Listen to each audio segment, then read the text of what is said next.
con los temas de hematología. Felicitaciones porque ya está en el último capítulo.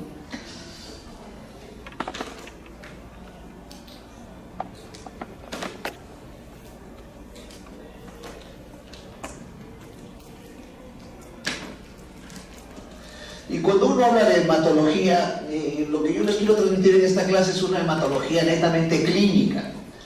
Y la hematología clínica pues comienza desde lo que ustedes ya conocen, la parte sintomatológica y la parte signológica. Cuando uno estudia hematología se imagina tres series: la serie eritrocítica, la serie mediacariocítica y la serie leucocitaria. Necesito un hemograma, un hematocrito, una hemoglobina, un reticulocito, un frotis, para discernir qué tipo de patología hematológica estoy viendo. Creo que no es el objetivo de esta clase.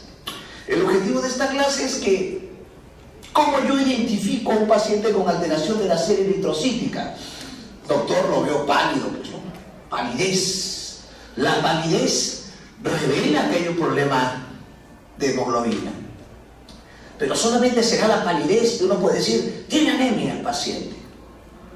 No. Si le ve con quielitis o boqueras, anemia ferropénica. Si le ve con las uñas planas o en cuchara con corinorquicia, anemia por enfermedad crónica o ferropénica. Si le ve con las escleras azules, anemia ferropénica. Si lo ve con el paciente con problema de la marcha, anemia megaloblástica. Si lo ve con ictericia subclínica, hay hemólisis, doctor. Entonces, como ven, la parte del hematíes se puede observar del punto de vista clínico y discernir y decir qué tipo de anemia es por enfermedad crónica, ferropénica, megaloblástica, hemolítica, etc. Y si queremos estudiar la serie megacariocítica o plaquetaria, busquen petequias, busquen púrpuras, busquen índices, busquen hematomas, equimosis, gingivorragia, epíxtasis, y estarán discerniendo un diagnóstico de una trombocitopenia. Doctor, ¿y la serie leucocitaria? Busquen fiebre, busquen ganglios, busquen hepatoesplenomegalia, examinen a sus pacientes, hagan si el paciente tiene ostealgia, sobre todo de huesos planos, pueden estar diagnosticando un mieloma múltiple, un linfoma, etc. Y en realidad ese es el objetivo de enfocar a un paciente hematológico. Nos va a permitir tener una idea. Luego de ese diagnóstico, síndrome anémico, síndrome linfoproliferativo, síndrome mielodisplásico, síndrome mieloproliferativo, ustedes van a plantear diagnósticos. Síndrome anémico, ya pasó el curso de semiología donde decían síndrome anémico. Ahora van a decir síndrome anémico, 2 puntos, anemia hemolítica autoinmune, anemia megaloblástica, anemia por enfermedad crónica, anemia ferropénica, talasemia, anemia coli, falciformismo. Bueno, eso ya es miscelánea, lo que le gusta al doctor Avilés. ¿Ya? Síndrome mieloproliferativo, lo que vamos a ver hoy. Leucemia mieloide crónica, policitemia vera, que están ahorita fresquitos hace un minuto, trombocitemia esencial, ahí está. Síndrome mielodisplásico, anemia refractaria, por ejemplo, ¿no? Síndrome linfoproliferativo, linfoma Hodgkin, no Hodgkin, etc. Ustedes se tienen que acostumbrar a hacer ahora diagnósticos clínicos, nosológicos, patológicos, y luego a partir de ahí van a hacer el plan de trabajo. Síndrome anémico, probable anemia megaloblástica. Doctor, vitamina B12, ácido fólico, retix, frotis de sangre periférica. Síndrome anémico, anemia hemolítica autoinmune, doctor, reticulocitos, bilirrubina indirecta, DHL, aptoglobina, etc. Kunz de llama. Síndrome de anemia por enfermedad crónica. Anemia por enfermedad crónica, doctor. Transferrina, ferritina, etc. Y así van a ser diagnósticos. Síndrome mieloproliferativo, DHL, cromosoma Filadelfia, frotis, amo, citometría de flujo, trépano. Importante. Síndrome coagulopático, PTI, púrpura tromocitopénica idiopática, anticuerpos antiplaquetarios, plaquetas, reticulocitos, hemograma completo, y así van a ser todos los diagnósticos con su plan de trabajo. Ese es el objetivo, porque ustedes interpretan y luego viene la terapéutica. Transfúndenle 2 paquetes globulares, 3 paquetes globulares de plaquetas, sustancia granulocítica, corticoides, pulsoterapia, rituximab. Muchachos, ahora es que tienen que aprender a diagnosticar y terapéutica. Muy bien, luego con este pequeño programa vamos a hablar de lo que me compete hoy. Leucemias agudas, patologías muy temidas, muy temidas. Yo que trabajo en emergencia más de 20 años, vemos leucemias. Vienen los cuadros de leucemias con cuadro febril, palidez, problemas coagulopáticos. El cuadro de leucemia aguda es cuadros severísimos. El paciente viene, ojalá que no tenga un cáncer a la sangre, ¿no? Entonces, esta es la definición. Una proliferación clonal maligna de células inmaduras que conlleva una serie de diferenciaciones y altera los progenitores hematopoyéticos. Por eso, su carta de presentación es anemia, es sangrado, es problemas leucocitarios, ¿no? Entonces, así se presenta las leucemias agudas. Obvio, desorden maligno de los leucocitos, que puede ser mieloide aguda o linfoblástica aguda. Importante tipificar el grupo etario en jóvenes o niños y en adultos. O sea, si un paciente viene, doctor, le traigo a mi hijito que tiene bolitas en el cuello, lo veo pálido, está con fiebre, no tiene apetito, está bajando de peso, el alumno que se formó desde semiología con ese olfato es una leucemia linfoblástica. Niño. Doctor, le traigo a mi papá que hace un mes está bajando de peso, se cansa, se fatiga, le cuentan un chiste y le falta el aire, le ha salido una pelota aquí, así te dicen, una pelota aquí. El alumno dice, una esplenomegalia gigantesca, palidez, es una leucemia mieloide. Muchachos, hay diagnósticos así. No espere que venga la citometría de flujo, no espere que llegue el hemograma 150.000 leucocitos. Hasta el tecnólogo del laboratorio dice, doctor, tiene leucemia, ¿no?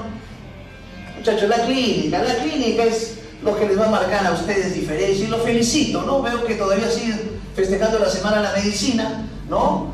Lo felicito por la presencia física de ustedes, porque no es lo mismo online que físico, ¿no? Clase presencial. Donde las características son los blastos, que lo van a ver en el hemograma. O sea, viene un paciente, le traigo a mi papá porque está bajando de peso, se cansa, se fatiga, lo veo pálido, tiene fiebre. El médico examina, una esplenomegalia, dolor óseo. Un hemograma, llegan blastos, 50%, ya está el diagnóstico. Manejo, llama al hemato-oncólogo, transferencia al INEM. Así, conducta rápida, inmediata, por favor. Esto no espera. Mira, 10% de los cánceres de otra estirpe son leucemias. Mire la incidencia en 100.000 habitantes. Neoplasia infantil más frecuente, mire, la linfoblástica, por supuesto.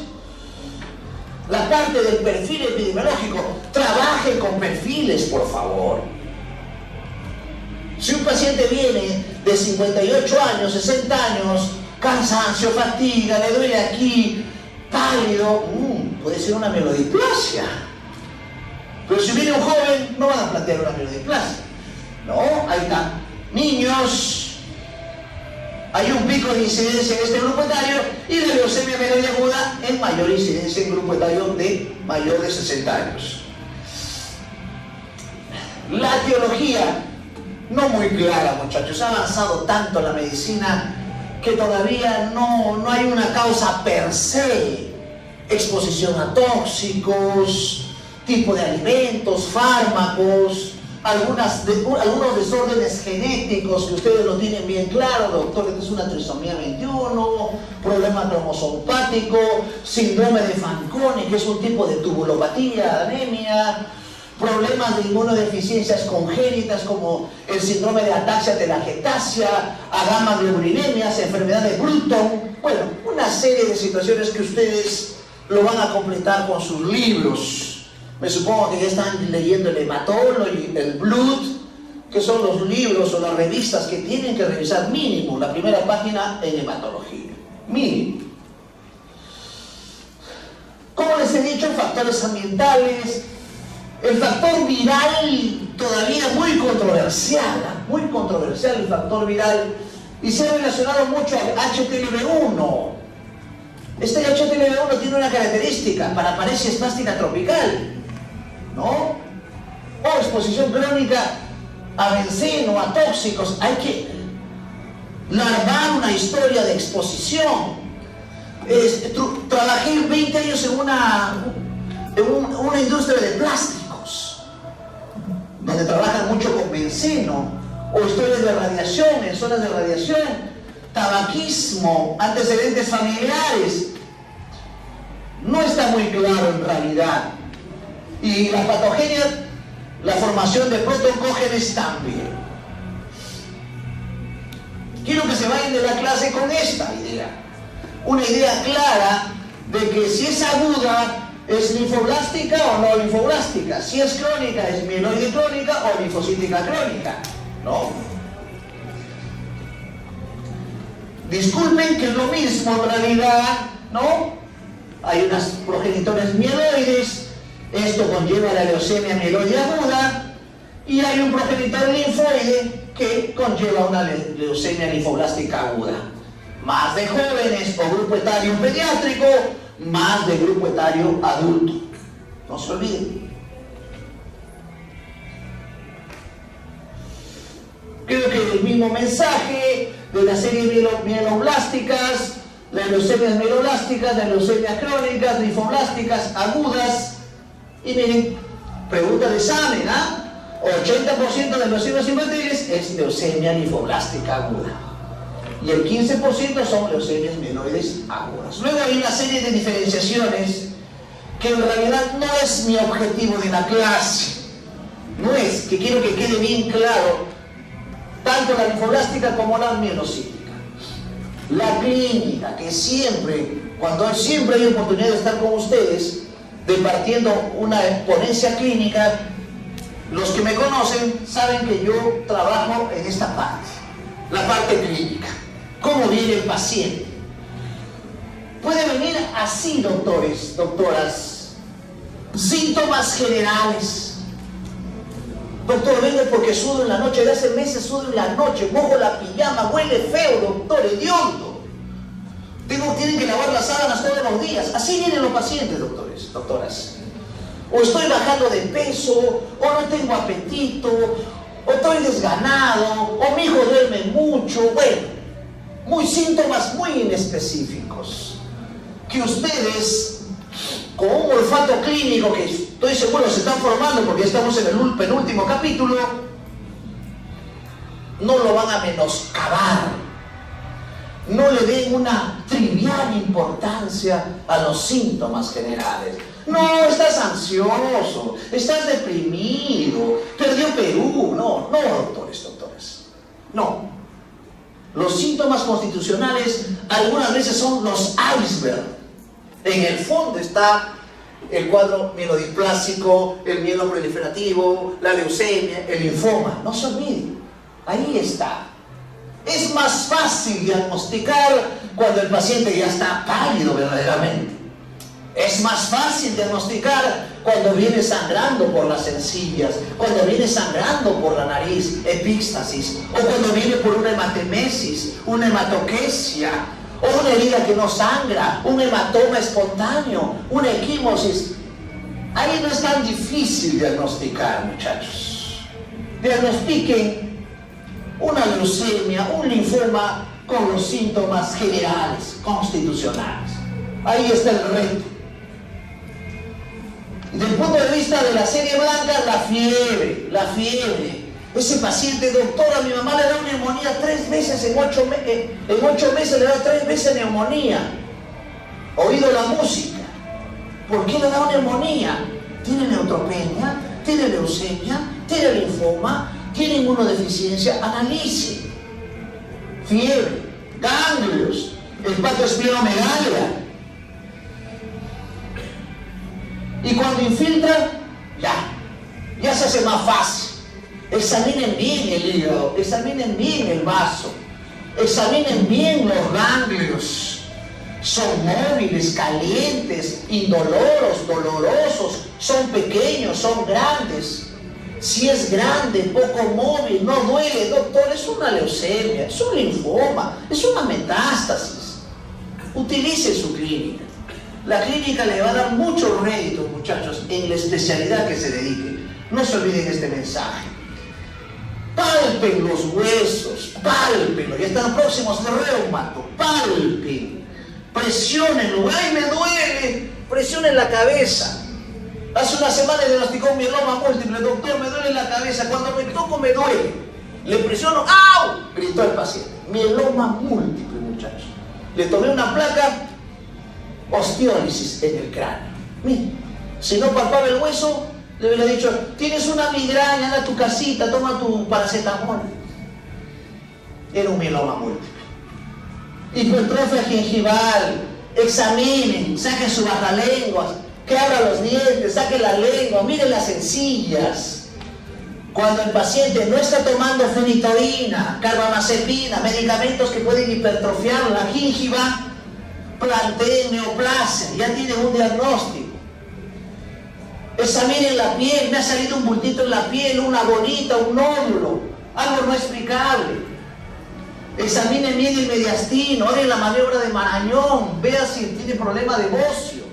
Examinen la parte neurológica, la marcha, los reflejos, la parte motora, la sensibilidad. O sea, no es ver cómo está el hemograma, no es ver cómo está el hematil, cómo está el hematocrito, cómo están los reticulocitos, cómo está la ferritina, transferrina, muchachos. La parte clínica tiene que ser preponderante. Para hacer diagnóstico tiene que ser así, no al revés. Por supuesto, si hay dolor óseo, quiere decir que hay mayor infiltración de la médula ósea. Y por ende va a alterar, por eso va a haber sangrado, por eso va a haber trombocitopenia. Ahí está. Miren estas lesiones dérmicas, miren la hipertrofia gingival. Hay reflejos, signos meningios, examinen los pares craneales, vean si hay ensanchamiento mediastinal. A veces los pacientes vienen con dolores testiculares y lo mandan al urólogo, y el urólogo a veces dice, ¿qué tiene? Lo devuelve el paciente sin saber. Y es una leucemia, muchachos. ¿Ya? Examinen, hagan un examen físico completo. La historia, por supuesto, los síntomas, por supuesto. Miren, cada uno tiene una traducción clínica desde su génesis fisiopatológica. Puede haber coagulopatía trabecular diseminada.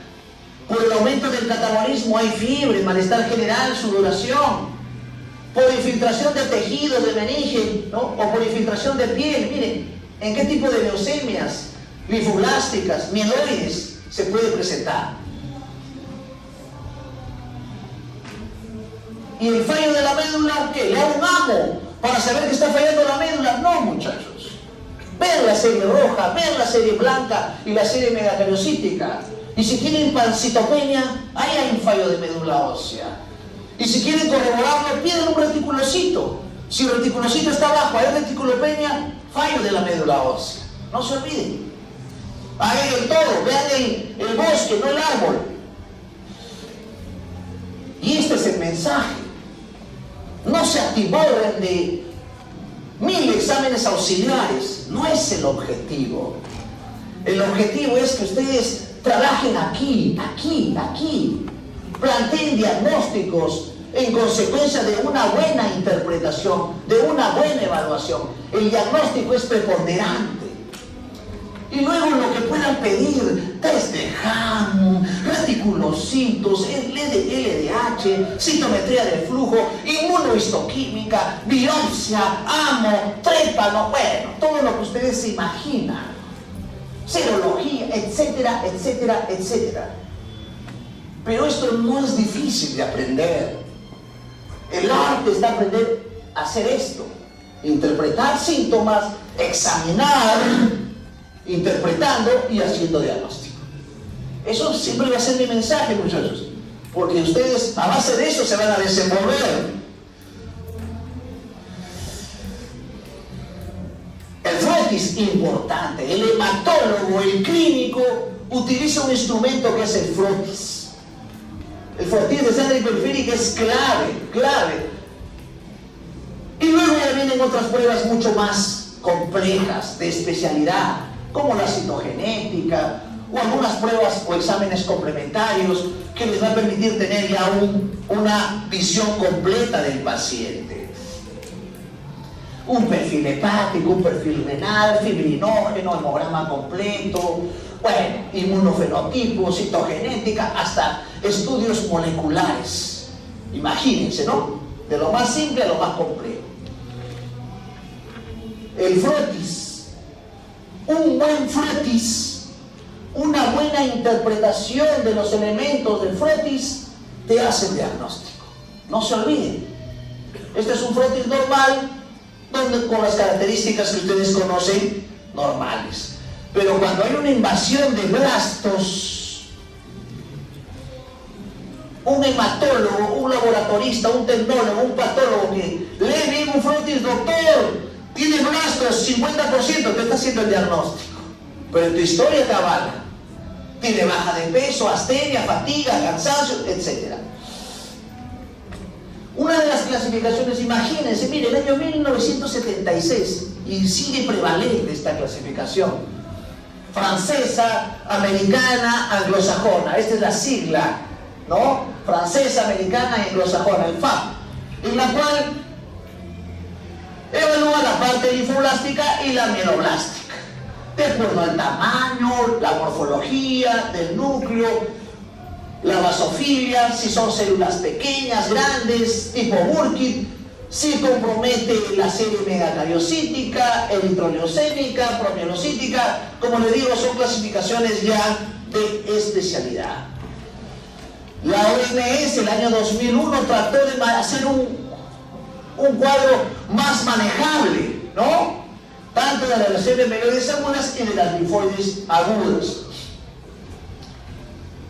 Pero por motivos de examen, el FAP es la que nosotros incidimos. O una clasificación inmunofenotípica, ahí está. Es del año 95, la más usada, que divide en linfoblásticas, mieloblásticas, que hemos estado hablando, y algunas otras presentaciones. La leucemia linfoblástica aguda, miren, grupo etario pediátrico, una buena respuesta al tratamiento, hay ganglios, hay ensanchamiento del mediastino. El paciente puede presentarse como una esclavina, edema de manos, edema de cara, dolor óseo, no se olviden, sobre todo huesos planos, para ver si hay ostealgia. Compriman muy delicadamente el esternón, el cráneo, esos son los huesos que se evalúan. Clasificación linfoblástica aguda, indiferenciada y tipo Burkitt. Pero siendo de mayor incidencia de pregunta de examen, la linfoblástica aguda. Las demás en menor porcentaje, 85, 10 y 5%.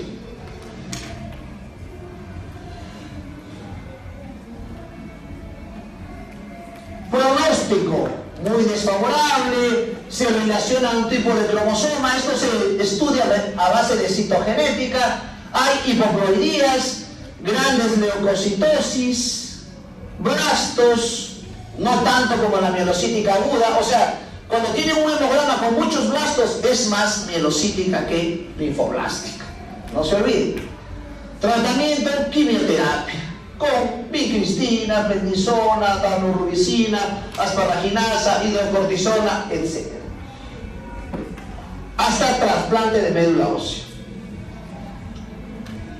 Un cuadrito interesante que les permite discernir entre una leucemia mieloide aguda y linfoblástica aguda. La mieloide aguda, más síntomas constitucionales y sangrado. Y la linfática aguda o linfoblástica aguda, fiebre, dolores óseos, ganglios. Algunas estructuras patognomónicas, ejemplo, como los gránulos de Auer, que es patognomónico. Algunas veces un perito en patología clínica y en Fuertis, doctor, he encontrado gránulos de agua. Ya está el diagnóstico. Leucemia mieloide aguda. Estudios inmunohistoquímicos con respuestas a algún tipo de reactivo, inmunofenotipo que predomina más en la mieloide aguda, CD13, CD14, y de la linfoblástica aguda, mira, hay variantes, ¿no? De CD3, CD7, CD5, que no es el objetivo para evaluarlos ustedes, y el tratamiento. Quimioterapia intensiva, y la quimioterapia en linfoblástica aguda es menos intensa que la mieloblástica o mielocítica.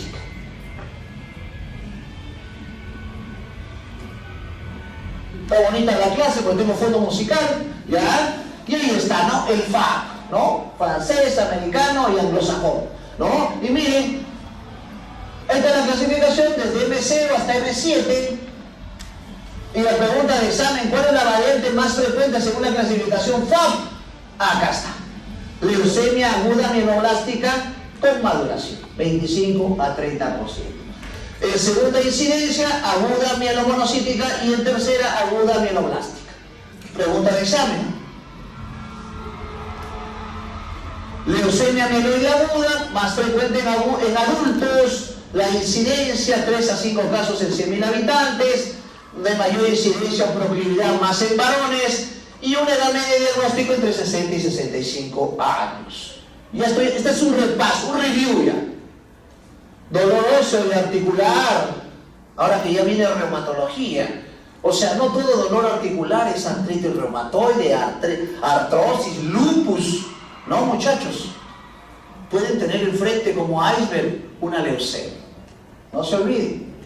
Si hay signos meningios, rigidez, dolor a la flexión, Kerner, Brusicki, muchachos, raquicentesis, estudio de líquido cefalorraquídeo. Vean si hay signos de coagulopatía. Este grupo etario, las grandes reacciones leucemoides, 50.000, 80.000, 100.000, 200.000.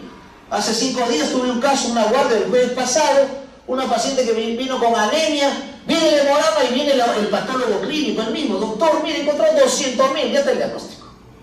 Leucemia mieloide aguda. Listo, transferencia, o sea, conducta, muchachos, conducta, tratamiento, antecedentes de síndrome mielodiplásico, y el tratamiento es quimio, antraciclina, araminósido y ácido transtearinoico también. Muy bien, ahora vamos a pasar a leucemia mieloide crónica.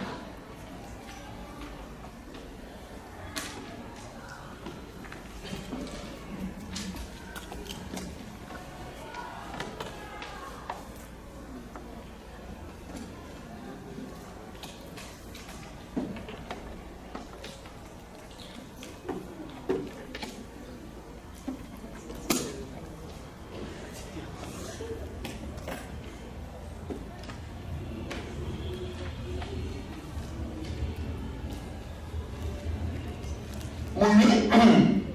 Dentro de la leucemia mieloide crónica tenemos que revisar algo de síndromes mieloproliferativos.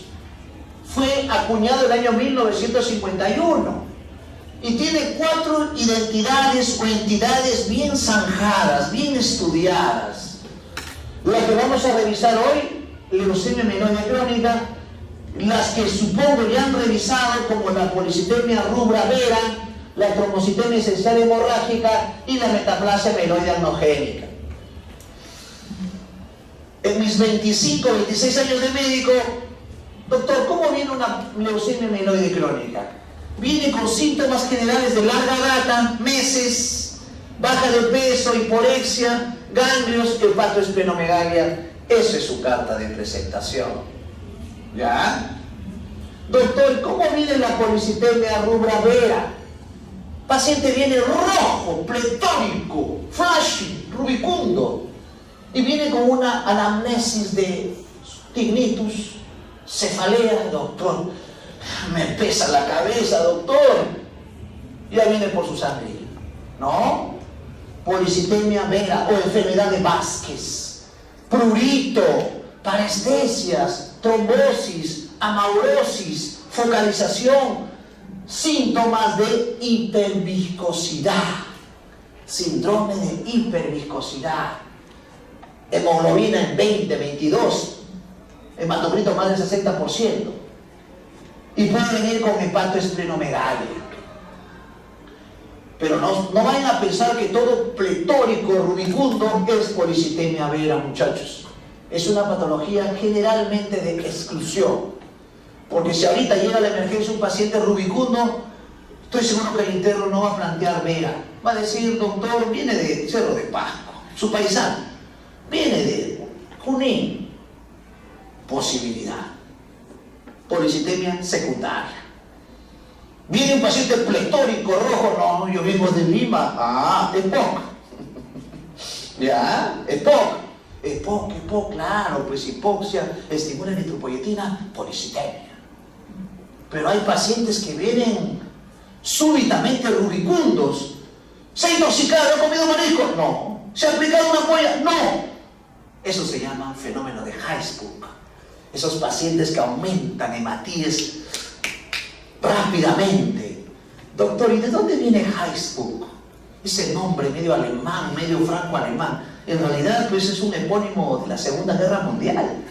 Heisenberg fue un médico que tipificó ese epónimo porque vio que los judíos que eran transportados a los campos de concentración entraban pálidos desde Varsovia, desde Berlín, y llegaban a los campos de concentración rojos, rubicundos. ¿Qué pasó? ¿Quién han dado su transfusión en el tren? No. Eso se llama fenómeno de Heisenberg. Policitemia por estrés. ¿Y por qué hacían estrés eso los oprimidos en ese momento, en la Segunda Guerra Mundial? Porque sabían que iban a ir al campo de concentración donde iban a morir. Y eso les generaba estrés y aumentaba sus hematíes, sus eritrocitos.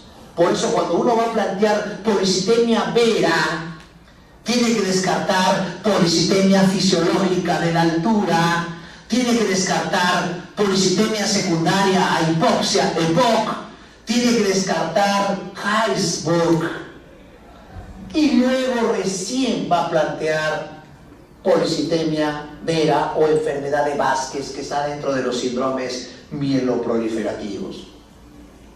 Doctora Vilés, ¿y cómo viene una trombocitomía esencial? La última trombocitemia lo vi hace 8 meses, un paciente que viene con una úlcera en la pierna. ¿Pie diabético? No, no soy diabético, doctor. No soy diabético.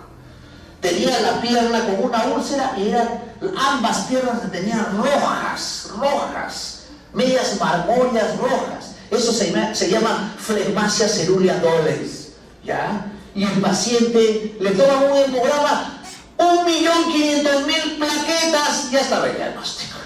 Más de 1 millón, trombocitemia esencial. No se olviden. O sea, doctor, viene un paciente con 600.000 plaquetas, ¿no es trombocitomía esencial? No. Eso se llama trombocitosis reactiva. No se olviden. Y puede venir con hepatoesplenomegalia, síntomas.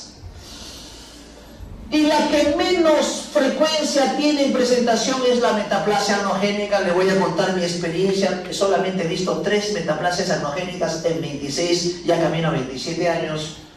Y doctor, ¿y cómo viene? Cuéntame, quiero saber, por lo menos. Porque eso es lo que tienen que aprender, muchachos. El perfil clínico. Yo no les estoy hablando qué salió en la médula, qué salió en la citometría de flujo, quién tiene cromosoma Filadelfia. No, muchachos. No le estoy hablando de eso. Estoy hablando de la parte clínica. ¿Y cómo vino su metaplasia endogénica? ¿O cómo vino esos casos que vio usted, doctor? El paciente vino con dolor en hipocondrio izquierdo. Cuando le palpamos, tenía el vaso en la cresta ilíaca derecha. Tenía un vaso gigantesco. En el ámbito de la medicina, los vasos más grandes en el mundo, uno de ellos es por metaplasia meloide agnogénica. Bien, muchachos, ya con esto nos imbuimos en lo que nos compete. Las leucemias crónicas de larga evolución, presencia en la sangre periférica de células leucémicas con un cierto grado de diferenciación o maduración. En el ámbito engloba leucemia meloide crónica y leucemia linfocítica crónica. Lo que he achurado, lo que he resaltado, pero puede ser una prolinfocítica, puede ser una leuquimia, ese término leuquimia, término muy antiguo, o puede ser una leucemia eosinofílica, megakaryocytica o monocítica. Pero en el ámbito de hoy, que estamos en plena fiesta, estas dos son las más importantes y quiero que queden como mensaje. Epidemiología y etiología, más en adultos, prevalencia alta, más en varones, el grupo etario, miren, alto, la edad mediana, 45 años, pero un ítem. No se sorprenda que un niño puede tener una leucemia meloide crónica. Por eso ese aforismo que yo siempre lo repito, lo más constante en medicina es lo invariable. Creo que anillo al dedo, que no me olvido el día. ¿Ya?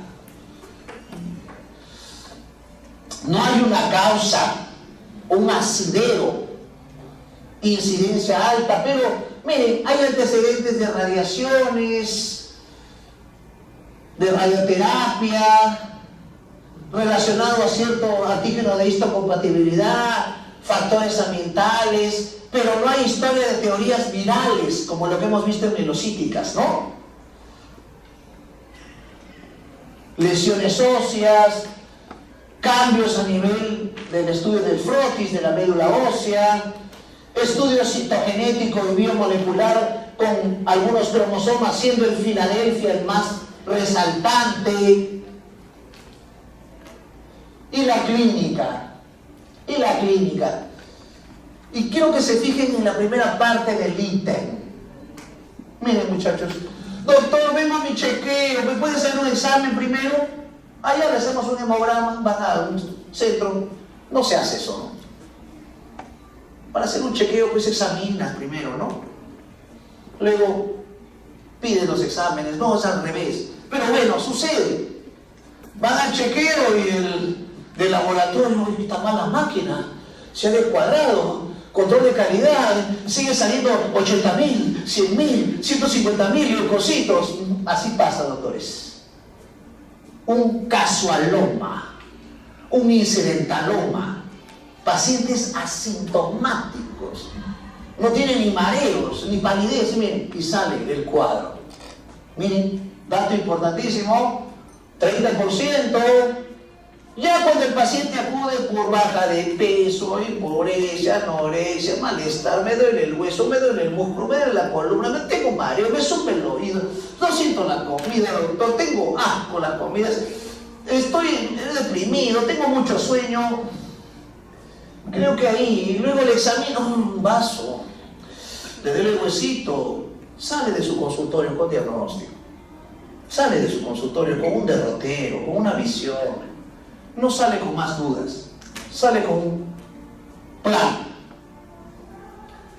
Muy poco frecuente que debute con un cuadro de hiperglucosidad, pero puede ser, el paciente puede venir por amaurosis, diplopia, priaprismo o beta, o puede venir por poliuria y polidipsia. Miren, ya tienen que una leucemia puede debutar con poliuria y polidipsia. Miren.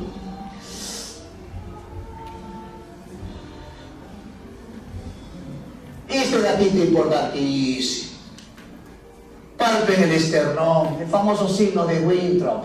Signo de Winthrop. Clínica, muchachos, clínica. Hacer fondo de ojo.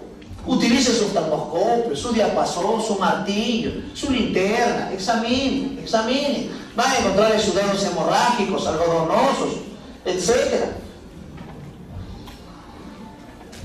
Una fase crónica muy general, ya con gran esplenomegalia, ya con crisis blástica, síndrome anémico, infecciones, hemorragias, ya hay alteraciones del ácido úrico, de la vitamina B12, dato importantísimo. Así hicimos un diagnóstico hace 3 meses. Un paciente igual, se va a hacer su chequeo y dice, quiero que me docen vitamina B12. Y era preocupado, me ha salido 4000 de vitamina B12, estoy bien, pero yo no tomo complejo B. Tenía leucemia mieloide crónica. La hipervitaminosis, miren, dato, no se olviden, ¿ya? Trombopenia, anemia, vasofilia, todo eso, muchachos.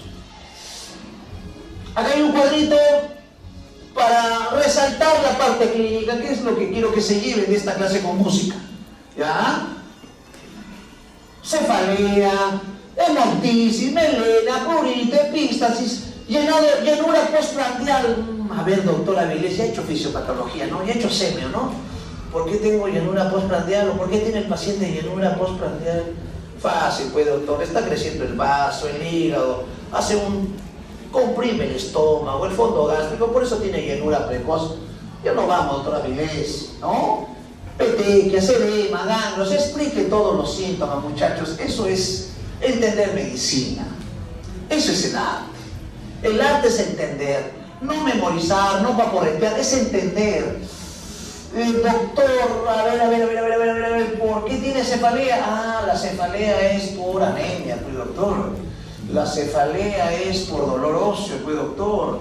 La cefalea es porque hay muchos leucocitos. El aumento de leucocitos se llama leucostasia y eso produce hiperviscosidad, dolor de cabeza. Muy bien, ya lo entiendo, doctor, gracias.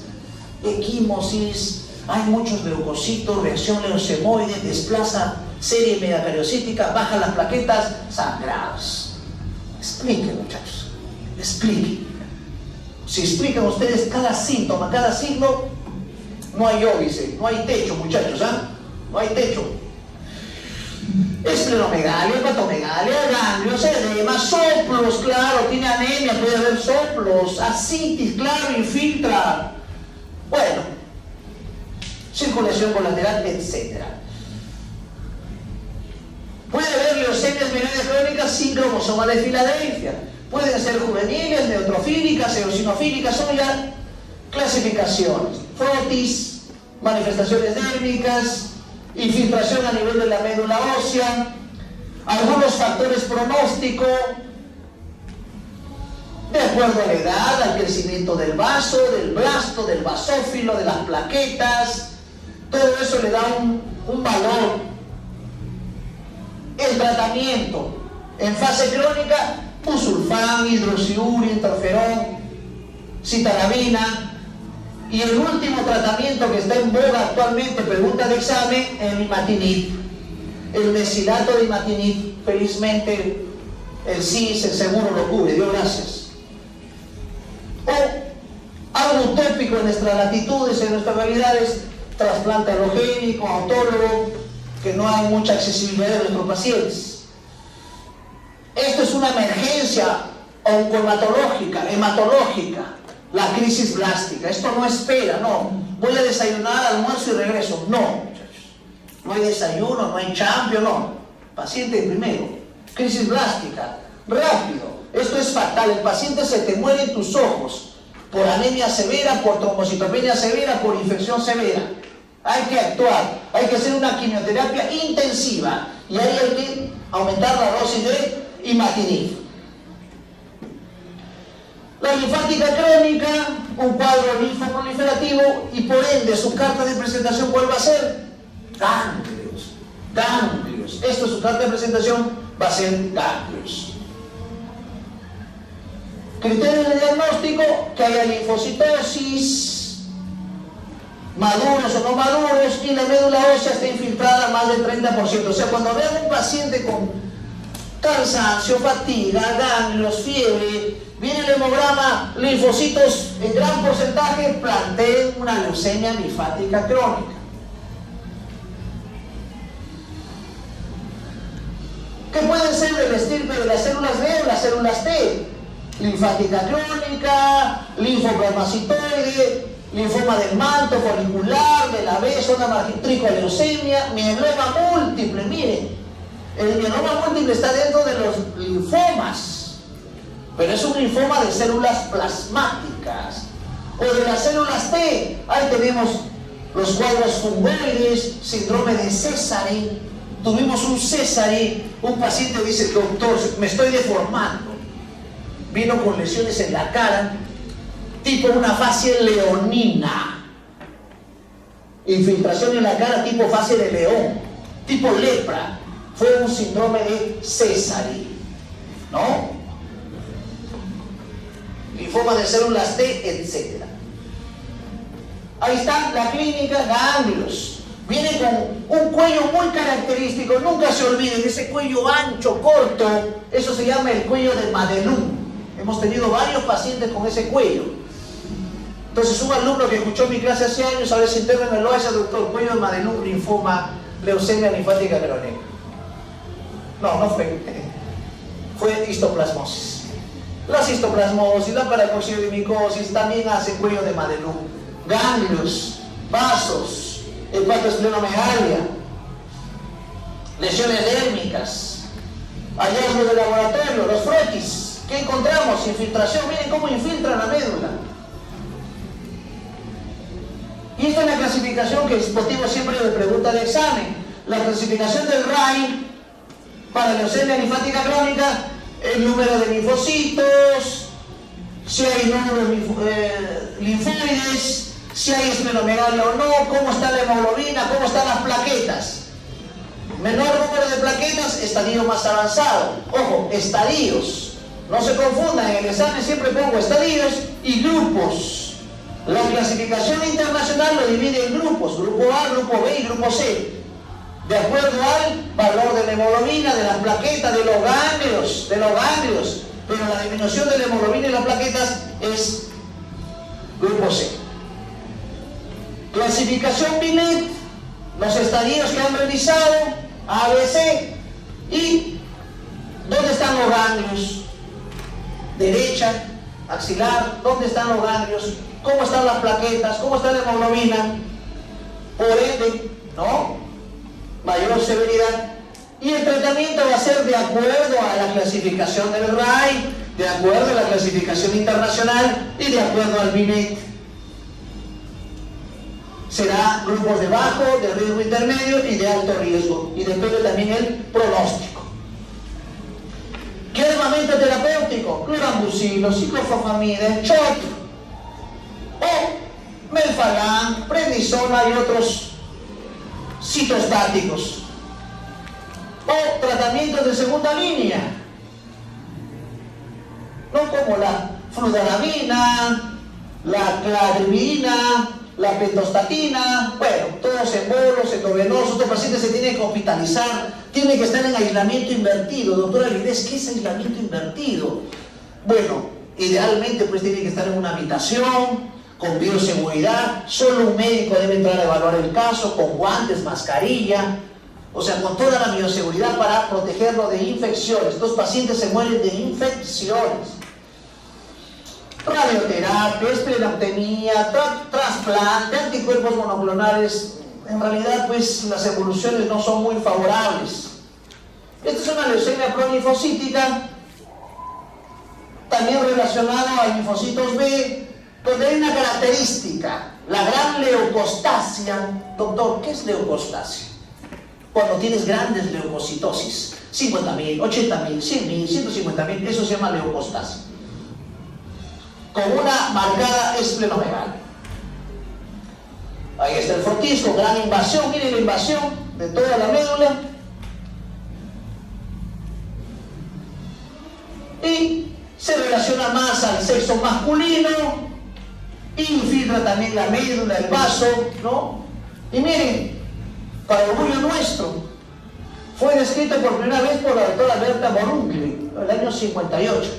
La doctora ya falleció, tuve la oportunidad de conocerla, hizo una donación a la Universidad de Estudio Yo.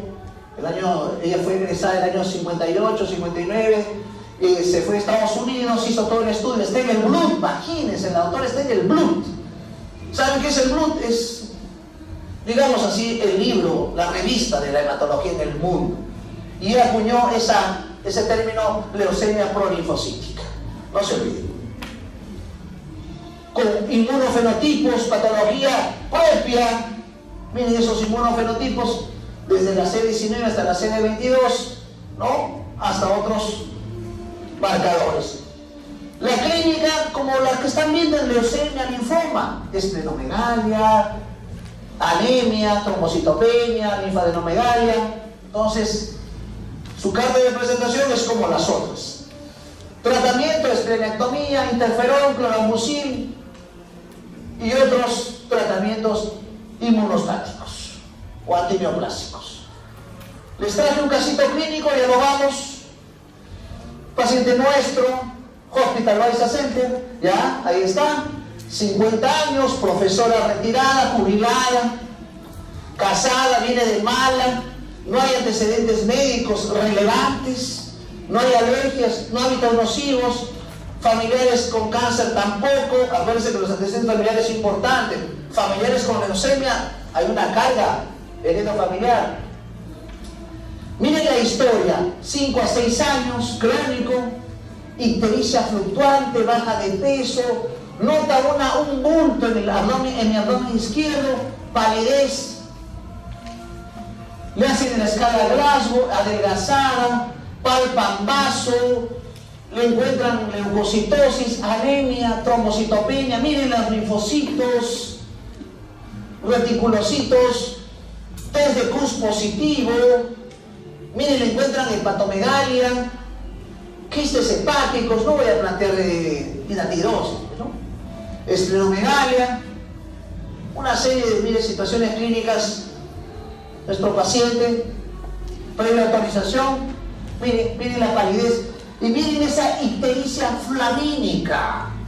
Ictericia flamínica. Con ese Cruz, doctor, es una anemia hemolítica. Algunas veces las anemias hemolíticas en el fondo son leucemias, linfomas. Miren, esa esplenomegalia nos permitió hacer un dibujo. Es que esto es clínica, muchachos. Eso es lo que uno tiene que aprender. Examinar. El que mete la mano no mete la pata, definitivamente. Examino, ¿no? La característica del vaso, está pétreo, empiedrado, duro. Miren las lesiones, miren las púrpuras, miren las petequias. La ecografía, la tomografía, miren la infiltración, miren el vaso gigantesco, de gran tamaño. Le hacen inmunofenotipo, citogenética, ¿no? Y es una leucemia linfática crónica. Casito bien interesante porque tenía gran linfocitosis. Ahí están los hallazgos. Pero miren, ¿qué nos trae enseñanza este cuadro? Miren, muchachos, ha llegado hasta citometría de flujo, citogenética. Pero ¿qué dice el perito de citometría? Para llegar a una conclusión diagnóstica definitiva, es necesario correlacionar estos resultados con la historia clínica. La historia clínica, la clínica manda, muchachos. El médico clínico que se sostiene en esto pierde. Imagínense, miren, una prueba, le han hecho una trépano con amo, con biopsia, y miren lo que concluye el citogenetista. Para llegar a una conclusión diagnóstica definitiva, el clínico tiene que correlacionar todo esto: la ecografía, la radiografía, el examen de sangre, el LDH, el ácido úrico, todo, su ganglio, su vaso, todo, para llegar a un diagnóstico. Ese es el mensaje que les quería dejar, muchachos. Éxitos, buenas noches, gracias.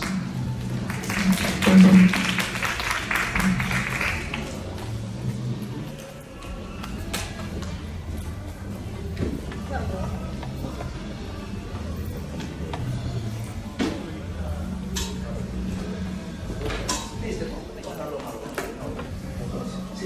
Pásale a guardar. Sí. Solo el caso clínico.